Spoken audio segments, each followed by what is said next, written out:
My first video about the Browns, I talked about other fans from other teams in the stands, how Browns fans have basically been knocked around, you know, kind of beat over the head a lot. If you're a Browns fan, you know the feeling. There, one more time. And it's like, well, why should I care about this team? The one thing the NFL does so well, more than the NBA and certainly more than baseball, is how it sells hope. And one thing that happened this past week when the Browns fired Sashi Brown as head of their football organization and brought in John Dorsey. You know, Dorsey from Kansas City, 4 years there, experienced general manager, guy with a big winning record in Kansas City. You're selling hope because he also inherits not one but 2 picks in the first round, not 1, not 2, but 3 picks in the second round. In fact, I believe they have 5 picks in the first 61. That's a chance to really reshape your roster along with $100 million or more of salary cap room.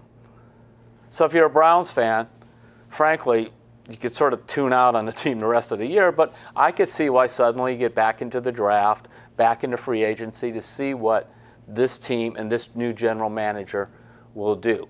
Couple things about John Dorsey that just kind of looking at his record in Kansas City, what they tell you he might do in Cleveland. Thing number one, it'll be very interesting to see how he handles Hugh Jackson as coach. Since in the last 12 years, he's only worked for 2 different coaches. Mike McCarthy in Green Bay, very big-time winner. Andy Reid in Kansas City, big-time winner. Experienced coaches. Now he's got Hugh Jackson. Yes, Jimmy Haslam, the owner, committed to Hugh Jackson for next year. But, you know, Jimmy's been known to change his mind before. So if I were Hugh, you probably want to win a game or 2 before the year's over. You only got 3 chances. Because Hugh and John Dorsey, they don't have any really relationship or whatever. They're sort of, it's a shotgun marriage thrown together right now. And I think, you know, an easy divorce could happen. So number one, the coaching thing, it may seem settled. I don't think it is. Number 2, I expect Dorsey to go get a veteran quarterback. That was his first move just about when he went to Kansas City. He and Andy Reid went out and they traded for Alex Smith. In fact, Alex Smith may even be available. Alex Smith, you know what they wanted? Something that would really have helped the Browns this year? A quarterback who won't throw the ball to the other team. He either throws it away or throws it to his team, even if he doesn't have the biggest arm, and even if he's not the most athletic guy, although Smith is a pretty good runner. Just a guy to keep, they always say, a game manager.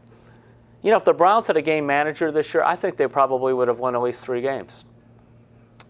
Because they lead the league in, you know, red zone interceptions and all kinds of fumbles and turnovers all over the place. Inexperience. So I expect 1, coaching's up in the air. 2, veteran quarterback. 3, I think they'll draft a quarterback. In this last draft, even though they have Alex Smith in Kansas City, the Chiefs traded up to the number 10 slot and picked Patrick Mahomes, a young quarterback, to groom behind Alex Smith.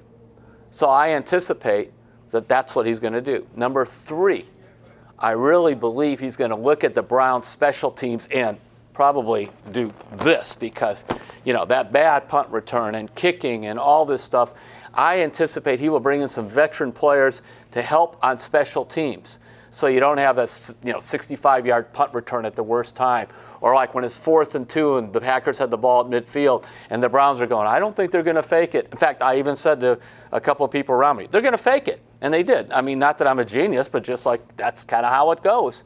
So I anticipate to help on, you know, special teams, bring in some more veterans, use a lot of that $100 million salary cap room to upgrade the roster. Because I'll tell you right now, when he went into Kansas City, they had won only 2 games the year before. He wanted to get that franchise well right away.